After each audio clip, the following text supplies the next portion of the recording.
Convido a amada igreja a abrir a palavra de Deus no primeiro livro dos Reis, capítulo 21. Reis, capítulo 21. Nós vamos proceder a uma considerável leitura agora, do verso 1 até ao verso 29.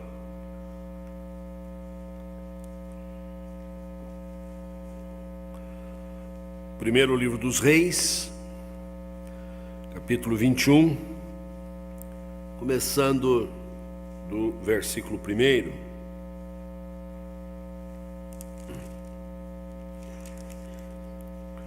Sucedeu depois disso o seguinte: Nabote, o jezreelita, possuía uma vinha ao lado do palácio que Acabe, rei de Samaria, tinha em Jezreel. Disse Acabe a Nabote: dá-me a tua vinha, para que me sirva de horta, pois está perto ao lado da minha casa. Dar-te-ei por ela outra, melhor, ou se for do teu agrado, dar-te-ei em dinheiro o que ela vale. Porém Nabote disse a Acabe: guarda-me o Senhor, de que eu dê a herança de meus pais.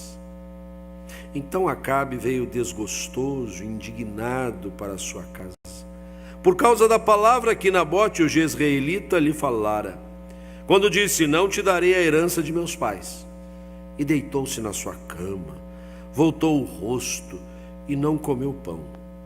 Porém, vindo Jezabel, sua mulher, ter com ele, lhe disse: que é isso que tens assim desgostoso o teu espírito e não comes pão?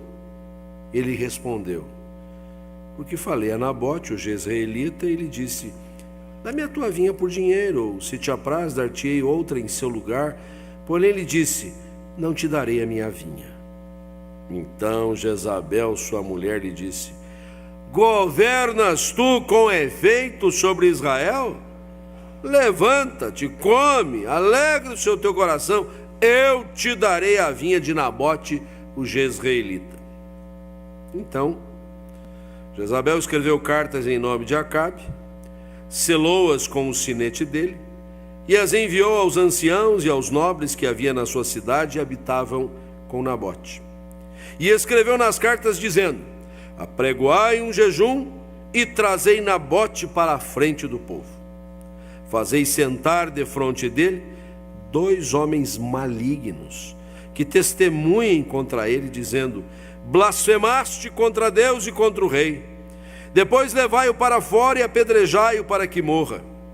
Os homens da sua cidade, os anciãos e os nobres que nela habitavam, fizeram como Jezabel lhes ordenara, segundo estava escrito nas cartas que lhes havia mandado. Apregoaram um jejum e trouxeram Nabote para a frente do povo. Então vieram 2 homens malignos, sentaram-se defronte dele e testemunharam contra ele, contra Nabote, perante o povo, dizendo: Nabote blasfemou contra Deus e contra o rei. E o levaram para fora da cidade e o apedrejaram e morreu. Então mandaram dizer a Jezabel: Nabote foi apedrejado e morreu. Tendo Jezabel ouvido que Nabote fora apedrejado e morrera, disse a Acabe: levanta-te e toma posse da tua vinha. Da tua vinha que Nabote, o jezreelita, recusou-se dar-te por dinheiro, pois Nabote já não vive, mas é morto. Tendo Acabe ouvido que Nabote era morto, levantou-se para descer para a vinha de Nabote, o jezreelita, para tomar posse dela. Então veio a palavra do Senhor a Elias, o tesbita, dizendo: dispõe-te, desce para encontrar-te com Acabe, rei de Israel, que habita em Samaria. Eis que está na vinha de Nabote, aonde desceu para tomar posse dela. Far-lhe-ás, dizendo: assim diz o Senhor, mataste e ainda por cima tomaste a herança?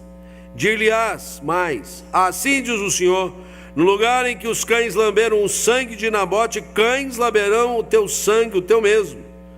Perguntou Acabe a Elias: já me achaste, inimigo meu? Respondeu ele: achei-te, porquanto já te vendeste para fazeres o que é mal perante o Senhor. Eis que trarei o mal sobre ti, arrancarei a tua posteridade, exterminarei de Acabe a todo do sexo masculino quer escravo, quer livre em Israel. Farei a tua casa como a casa de Jeroboão, filho de Nebate, e como a casa de Baasa, filho de Aías, por causa da provocação com que me irritaste e fizeste pecar a Israel. Também de Jezabel falou o Senhor: os cães devorarão Jezabel dentro dos muros de Jezreel. Quem morrer de Acabe na cidade, os cães o comerão, e quem morrer no campo, as aves do céu o comerão. Ninguém houve, pois, como Acabe, que se vendeu para fazer o que era mal perante o Senhor, porque Jezabel, sua mulher, o instigava, que fez grandes abominações, seguindo os ídolos, seguindo tudo que fizeram os amorreus, os quais o Senhor lançou de diante dos filhos de Israel. Tendo Acabe ouvido estas palavras, rasgou as suas vestes, cobriu de pano de saco o seu corpo e jejuou, dormia em sacos e andava cabisbaixo. Então veio a palavra do Senhor a Elias o tesbita, dizendo: não viste que Acabe se humilha perante mim? Portanto, visto que se humilha perante mim, não trarei este mal nos seus dias, mas nos dias de seu filho o trarei sobre a sua casa. Seja Deus servido, iluminar as nossas mentes e corações para compreendermos as lições e os ensinamentos contidos nesta página das Escrituras. Fala ao nosso coração, Senhor. Estamos aqui visitando uma passagem do Antigo Testamento, mas que é rica das verdades do Evangelho. E nós queremos aprender contigo, Senhor, debaixo da tua instrução, a vontade do Senhor. Em nome de Jesus. Amém. Que história trágica. Que narrativa espetaculosa. É impossível ler, deter-se em detalhes aqui apresentados, sem causar-nos espécie. A que ponto pode chegar a maldade das pessoas? Que capacidade tem o ser humano de engendrar a perversidade, de fazer o mal prevalecer, tendo o poder de poder constituir a verdade, a justiça, o bem, se rende à sedução da malignidade. Os personagens que se apresentam aqui merecem destaque, devem ser motivo da nossa mais preciosa atenção, a começar do rei Acabe. É preciso lembrar que depois do Reino Unido, que teve o governo primeiramente de Saul, depois de Davi, depois de seu filho Salomão, se partiu, dividiu-se, ficando uma parte ao sul, denominada Judá, com apenas 2 tribos de Israel, as tribos de Judá propriamente dita e de Benjamim, e a parte norte, a esta sim chamada de Israel, com as demais 10 tribos. A parte sul tinha por capital Jerusalém, a Jerusalém que Davi conquistara dos jebuseus e que para lá transferira todo o seu predomínio. A capital do reinado do norte, a capital de Israel propriamente dito, se instalara em Samaria. Mas o governante tinha propriedades em vários lugares, e entre esses lugares, numa localidade chamada de Jezreel. E a de Acabe, primeiramente, que nós precisamos comentar. Um homem que era rei, um homem que tinha poder, um homem que dominava exércitos, um homem que detinha a condição econômica para produzir enormes benefícios à coletividade. Mas esse homem era incapaz de dirigir o seu próprio lar. Ele tinha a incumbência de liderar a nação, mas era conduzido pela sua esposa extremamente maligna, como nós vamos ter oportunidade de destacar. Acabe é um caso que precisa ser tratado do ponto de vista psicológico, né? Indivíduo frágil, indivíduo limitado, pessoa suscetível, pessoa que tinha tudo e mais um pouco, mas ele olhou para a fazenda vizinha e disse: aqui dá para fazer uma boa horta para mim. Eu vou dar um jeito de comprar isso aqui, eu tenho poder, eu tenho recurso. Eu vou lá com o meu talão de cheque e eu levo a alternativa, se isso não for do interesse do proprietário, e vai ser meu. E qual o que? Ele encontrou na outra banda um indivíduo de nome Nabote. E esse indivíduo disse: rei, todo respeito, poderia até pensar em algum tipo de associação com o senhor, mas isso aqui é herança dos meus pais, eu tenho apego a isso aqui. Isso aqui vem de gerações, a herança dos meus pais não quer dizer dos pais imediatamente acima deles, mas das gerações anteriores. Não dá. E diante desta negativa, este homem que padece de um perfil muito característico de pessoas depressivas, pessoas abatidas, pessoas angustiadas, ele vai para casa e não come, e não bebe, e não se apresenta perante os seus liderados, e fica lá escondido, acabrunhado no seu quarto, e não quer saber de conversar com ninguém. Ficou dodói, ficou com mimimi, ficou aborrecido, por causa de um detalhe que para ele se transformou em algo tremendo, algo enorme. De fato, Acabe é alguém que merece um discurso bastante aprofundado de todos os elementos que nós devemos evitar na nossa vida, especialmente quando somos guindados a uma posição de condução, de direção, de liderança. E não precisa ser uma coisa enorme, não precisa ser uma nação. Cada um exerce um papel de liderança na instância em que se encontra. Muitas vezes um pequeno grupo, não importa. O que importa é que estas características não convêm, não convergem para o benefício, para o êxito da nossa missão. Mas se Acabe é um caso psicológico, Jezabel, sua mulher, é um caso psiquiátrico, uma sociopata de plantão, uma figura capaz de engendrar o mal com requintes de crueldade. E ela, assim que se informa a razão pela qual o seu maridinho, que ela manipulava já de muito tempo, e por razões até mesmo de ordem espiritual, ela era pagã, ela adorava os balins, ela não servia ao Senhor Deus, ela tinha a ojeriza do culto a Javé.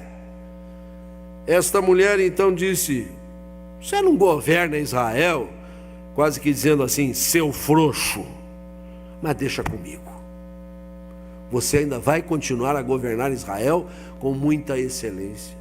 E põe em ação o seu plano, que é aqui delineado, e que em rápidas palavras a gente diz: ela criou um estratagema, ela criou um cenário para levar o vizinho Nabote, homem correto, homem justo, homem sério, às barras de um tribunal montado às pressas, para ali, sob a hipótese de duas testemunhas malignas, ele ser acusado de insurreição, de rebeldia contra Deus e contra o rei, porque essas duas coisas estavam muito associadas. A gente não tem aqui os detalhes, e sempre é muito arriscado a gente imaginar quais foram os elementos mais específicos da acusação, mas eu imagino que isso esteja atrelado ao pedido que o rei fez, ou ao desejo que o rei tinha de adquirir a fazenda, e quem sabe não faltou ali a ideia para que aquelas duas testemunhas malignas mentirosamente dissessem que quando o rei foi visitá-lo pedindo a fazenda para comprar, Nabote tenha se insurgido, tenha tratado mal o rei, tenha demonstrado um ato de pouca cortesia, coisa que o valha, que efetivamente poderia se constituir numa quebra de regra, numa quebra de lei, quando nada disso aconteceu. E tendo se rebelado contra o rei, teria se rebelado também contra Deus, teria se rebelado contra o Altíssimo. o cenário está montado e o seu resultado não foi outro senão a lapidação de Nabote. E ele, debaixo de uma saraivada de pedras, ele vem a óbito. Então a sua mulher, Jezabel, a mulher de Acabe, perdoe-me, vai até o seu esposo e diz: está tudo resolvido. Você viu como eu sou bom para resolver as coisas? Deixa comigo. Eu sei como cuidar bem do reino, da nossa casa, dos interesses econômicos. Vai lá tomar posse da tua vinha. Mas se nós temos que analisar, sim, o comportamento frágil, débil de Acabe, o comportamento maligno, perverso de sua esposa Jezabel, numa associação tétrica, nós não podemos deixar de considerar o conjunto da obra da parte das lideranças de Israel, porque ela faz uma convocação para que se reúnam os anciãos e os nobres para fazerem parte desse teatro de mentiras perante todo o povo, perante a nação. São pessoas que têm um comportamento absolutamente comprometido. Gente que se torna cúmplice pela omissão, pelo silêncio, por concordar com toda a horda de perversos, com toda a sordidez de mentiras, fazem parte desse cenário. E nesta convergência de ações contra um único homem, nesta linha de ação em que tudo se volta contra um único indivíduo, nós chegamos mesmo a questionar: onde está o Senhor? Cadê o nosso Deus, que permite que uma única pessoa seja tamanhamente vitimizada? Nabote não pode ser esquecido nesse cenário. Ele é a vítima primordial. É contra ele todas as ações do casal real e dos nobres e anciãos. Os anciãos tinham um papel espiritual, os nobres tinham um papel econômico, político, mas os anciãos, eles detinham o poder espiritual. E esse Nabote é vítima de um pleno conluio que se estabelece contra a vida dele, de tal maneira que nós vamos lendo aqui do primeiro versículo, passo a passo, e até eu sugiro a você que releia isso, e há mais detalhes aqui que o tempo não nos permite entrar em detalhes. Nós vamos ficando carregados de angústia, de dor, de pesar. Como pode alguém ser deste modo tratado? E perguntamos então a essas alturas: onde está o Senhor? E é nesse ponto que nós vemos uma reversão completa do cenário. Debaixo de um cenário tão horrendo como esse, nós ainda encontramos um porto seguro onde ancorar a nossa nau. Debaixo de um terreno tão escorregadio, de um lodaçal onde todos nós parece que vamos chafurdar, vamos submergir, encontramos fundamentos seguros para dar continuidade à nossa experiência de fé. De tal sorte que eu indago, diante de realidades como essas, que podem se replicar em outras instâncias da nossa vida, onde estão os fundamentos da nossa própria fé, para ainda continuarmos a servir ao Senhor? Eu quero responder primeiramente dizendo que é fundamento para nós a palavra de Deus que intervém na história. Acompanhe-me neste raciocínio. Mal terminamos a narrativa tão terrível do que ensejou a morte de Nabote, e estamos ali diante da assertiva de Jezabel, dizendo: vá lá agora, Acabe, e tome posse da sua terra, agora ela é sua. E o verso 17 então nos vem nos seguintes termos: então, naquele mesmo instante, este é o ponto, é preciso entender, naquele mesmo instante veio a palavra do Senhor a Elias, o tesbita, dizendo: dispõe-te, desce para encontrar com Acabe, rei de Israel, que habita em Samaria, porque ele está indo lá na vinha de Nabote para tomar posse dela, e você sabe de que maneira ele está tomando posse desta vinha. Friso o versículo 17: veio a palavra do Senhor. Meus amados irmãos, cenas como esta aqui retratada se replicam em muitas partes do mundo. Poderíamos pensar nas atrocidades que têm sido cometidas contra povos inteiros em nações do mundo afora, que estão subjugadas a tiranos, a pessoas que extraem os mínimos direitos da população. Nós podemos pensar em grupos de povos que não são assistidos pelas condições mínimas de vida, a quem falta o esgoto, saneamento básico, condições mínimas de sobrevida, que eles têm sido tirados esses direitos. Mas o fato é que a palavra de Deus vem e intervém na história. O Senhor nunca está silente, o Senhor nunca está olvidado destas realidades, e salta-nos os olhos que no mesmo momento em que o Acabe está indo lá para tomar posse da propriedade que não poderia jamais ser dele, pelo menos não nos termos em que ele se apropriou daquilo, a palavra do Senhor determina ao profeta Elias: vá lá promover o meu reino, vá lá declarar o meu juízo, vá lá estabelecer a minha vontade, vá lá falar da minha palavra para este rei, e por força de consequência isso terá repercussão em todo o reinado. Muitas vezes, ao observarmos o noticiário do dia, ao sermos assaltados pelas informações tão trágicas que acontecem ao redor do mundo, nós levantamos a nossa voz, o nosso brado, dizendo: onde é que está o Senhor? Cadê o nosso Deus que não está agindo em favor dos povos? Pois à luz dessa palavra creiamos, a palavra do Senhor tem intervido na história. E não fora esta palavra, e nós já teríamos sucumbido há muito tempo. Mormente a condição em que nos achamos por causa do ingresso do pecado no mundo.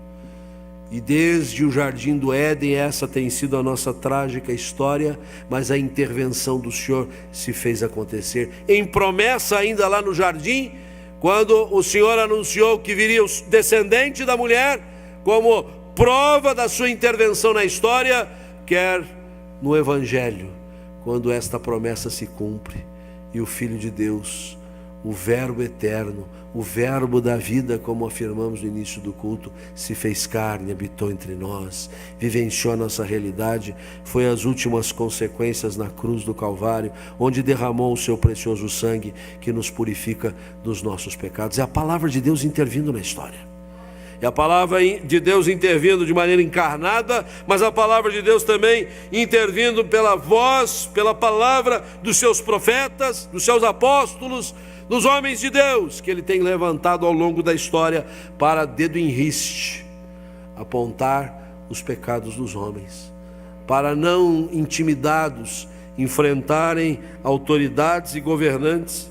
É curioso como Acabe reage à primeira investida de Elias. Não foi a primeira vez que Elias teve que advertir a Acabe. Bem conhecemos a longa narrativa constante dos capítulos 18 e 19 desse mesmo livro de Reis, quando Elias teve que enfrentar os profetas de Baal, e houve todo um cenário de conflito, de batalha espiritual. Mas agora novamente eles se encontram. E então Elias toma a palavra do Senhor intervindo na história. Assim diz o Senhor: mataste e ainda por cima tomaste a herança. Assim diz o Senhor: no lugar em que os cães lamberam o sangue de Nabote, cães lamberão o teu sangue, o teu mesmo. E a reação do Acabe? Um homem que a gente afirmou no início precisava de tratamento psicológico. já me achaste, inimigo meu? Você não gosta de mim não, né? Você tem alguma coisa contra mim, né? Eu agora estou felizinho da vida aqui. O que eu queria eu consegui. Meu brinquedinho de estimação, que era aquela fazendinha do lado, que eu ia tratorar as uvas que estavam ali para plantar umas hortinhas que eu gosto, para comer uma saladinha fresquinha, né? No meu almoço. E você vem me tirar a alegria? Pois o Senhor, com a sua palavra de juízo, vem mesmo para tirar a alegria de quem está se regozijando na sua vida perversa, dos seus maus caminhos, dos descaminhos pelos quais tem andado vida afora. Fundamentos onde podemos nos estribar, porto seguro onde ancoramos a nossa esperança, primeiro de tudo, na intervenção da palavra de Deus. Veio a palavra do Senhor a Elias, é um bálsamo, é um refrigério ao nosso coração. Na leitura dessa narrativa, vamos ficando enfastiados de observar tanta malignidade justa, até que alcançamos este versículo, a palavra do Senhor intervém. E a palavra do Senhor intervém para mudar o rumo da história, para transformar o curso que os homens determinam para os seus caminhos, para fazer prevalecer o poder do Senhor. Mas em segundo lugar, encontramos também nessa narrativa, que é fundamento para a nossa fé, a verdade divina, que prevalece contra toda a mentira. A palavra do Senhor é a verdade, efetivamente. Mas aqui eu me refiro à verdade divina de maneira mais objetiva, mais específica. Não falo da palavra de Deus em geral, que ela é a verdade como um todo, é a verdade para o nosso coração. Mas nós estamos aqui num cenário, num contexto de enorme mentira. É mentiroso o coração de Acabe, que diz que ele não pode viver se não tiver aquela fazendinha do lado, um homem que tinha tanta propriedade. É mentiroso o coração de Jezabel, que diz: deixa comigo que eu vou resolver e tudo vai ficar acertado. A gente bem sabe como é que ela resolveu isso. É mentiroso o cenário do tribunal que se monta contra uma única pessoa, Nabote. São mentirosas as testemunhas. E nós estamos cercados, meus irmãos, de mentira por todo lado. As pessoas falseiam, dissimulam, querem nos ludibriar, querem nos enganar. Vivemos um mundo de propagandismo, sejam as mídias massivas, sejam as mídias mais sociais hoje que estão em voga. Você recebe uma mensagem e diz: verdade ou não? Fake ou não? O que eu faço com isso? E se eu posso te dar um conselho, certifique-se muito se aquilo tem fundamento, para você não ser um instrumento da mentira. Que a coisa às vezes vem tão bonitinha, tão arrumadinha. Aliás, não tem coisa mais parecida com a verdade do que a mentira. Já viu isso? Ela se organiza de uma maneira que mas parece que é verdade, só parece, não é. No entanto, quando nós avançamos no texto e quando a palavra de Deus intervém, e a palavra do profeta é muito forte, e o profeta diz o que vai acontecer com Acabe, como de fato nas páginas seguintes, no capítulo 22, nós vemos a forma como Acabe morreu, e depois, já adentrando o segundo livro de Reis, nós vamos ver a forma como Jezabel morreu, exatamente conforme Elias havia profetizado. Mas eu quero levar você para os versículos 25 e 26. Ninguém houve, pois, como Acabe, que se vendeu para fazer o que era mal perante o Senhor, porque Jezabel, sua mulher, o instigava. Ele fez grandes abominações seguindo os ídolos, segundo tudo que fizeram os amorreus, os quais o Senhor lançou de diante dos filhos de Israel. Não era sem razão que, quando ainda Moisés conduzia Israel pelo deserto rumo à terra da promessa, ele era instado a exterminar os povos que ali estavam. Causa-nos muitas vezes espécie em nossa leitura, a forma até dramática como isso é colocado. Era preciso expulsar dali os jebuseus, os heteus, os amorreus, os cananeus, que era uma forma mais genérica de chamar aqueles povos, porque eles eram detentores da mentira, da falsidade. Eles erigiram cultos absolutamente equivocados. Eles se tornaram baluartes da mentira espiritual pelo mundo afora. E o Senhor agora levantava um povo que detinha a verdade, que apresentava o Salvador, que trazia a esperança para o mundo, e uma coisa não podia se imiscuir com a outra. E o que nós vemos é que os cultos dos amorreus retornaram com o ministério de Jezabel influenciando seu marido Acabe.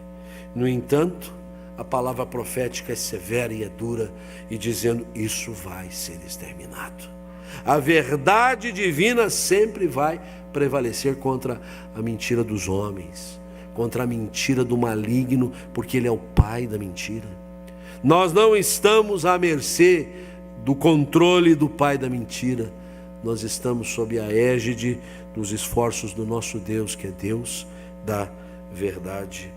Onde ancoramos a nossa nau diante de cenários tão trágicos? Na intervenção que a palavra de Deus faz na história, na verdade divina que prevalecerá sempre contra a mentira dos homens. A mentira resiste, mas ela sucumbirá diante da verdade divina. No entanto, esse texto acaba ou encerra com uma restezinha de luz, de esperança.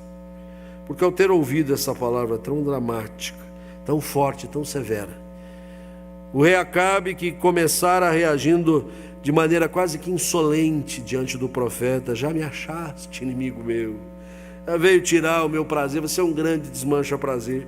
Quando ele recebeu a integridade da palavra de Deus, que fez ele? Versos 27 em diante: ouviu a palavra, rasgou as suas vestes, cobriu-se de pano de saco o seu corpo e jejuou, dormia em sacos e andava cabisbaixo. Então veio a palavra do Senhor mais uma vez a Elias o tesbita, dizendo: viste que Acabe se humilha perante mim? Visto que se humilha, eu vou segurar um pouquinho o mal que eu disse que faria. Ele virá, mas virá no tempo do seu filho. Visto que se humilha perante mim, Acabe teve uma oportunidade de arrependimento. Acabe pôde usufruir desta oportunidade, que inclusive lhe conferiu a bênção de não ver a tragédia advir sobre a sua vida, ainda quando rei em Israel, ainda no tempo que estava ali mais próximo dele. Aquela tragédia só adveio depois, já no reinado de seu filho. Onde encontramos fundamento para a nossa fé diante de tragédias tão grandes, acrescento também esse: no arrependimento, que é a oportunidade de Deus para conosco. Até o rei Acabe, até este homem frágil, débil, carente de atenções especiais, ele teve oportunidade de arrependimento. E por causa do seu arrependimento, as coisas ainda foram amainadas para com ele. Se até Acabe teve oportunidade de arrependimento, nós também temos. Mas é preciso revelar coração arrependido. A forma de Acabe revelar o coração arrependido era a costumeira da época. É a mesma que o rei de Nínive, quando lemos a profecia de Jonas, tomamos conhecimento. Ele recebe a mensagem do evangelho, que a maldade da sua coletividade tinha subido aos céus e o Senhor ia subverter a terra. E que fez ele? Ele mesmo se postou de panos, de trapos, e ajoelhou-se nas cinzas, lambeu o pó da terra e determinou jejuns. Era a forma de fazer. Acabe também fez o mesmo. Eu quero dizer que a você não necessariamente é preciso esse tipo de postura ou compostura, mas nós podemos mostrar verdadeiro arrependimento, recepcionando a palavra de Deus no nosso coração e dizendo: Acabe, Jezabel, aquele tribunal que era uma falácia, agiram de modo tão horrendo, tão trágico para com Nabote, mas nós muitas vezes também, em nível talvez que não ganha este alcance, não temos andado nos caminhos do Senhor, temos nos permitido a perversões aqui, ali, acolá. Muitas dessas realidades ocultas a quem quer que seja, mas o Senhor conhece o nosso coração. E nós não estamos ancorados nos méritos pessoais. Nós não estamos também estabelecidos e fundamentados em ficar dedo em riste de quem quer que seja, sejam autoridades, sejam pessoas comuns do povo que não têm andado por bons caminhos. Nós olhamos para o nosso próprio coração. E se porventura percebermos-nos em falta, temos da parte do Senhor a oportunidade do arrependimento. A palavra de Deus que interfere na história, interfere na nossa vida. A verdade divina que prevalece contra toda mentira e equívoco que esteja instalado no nosso coração, ela é uma âncora para a nossa alma. Mas o arrependimento é uma oportunidade de Deus para o nosso coração, o qual nós não devemos de maneira nenhuma dispensar. Que nele também possamos nos estabelecer e nos fundamentar. Que assim seja. Amém.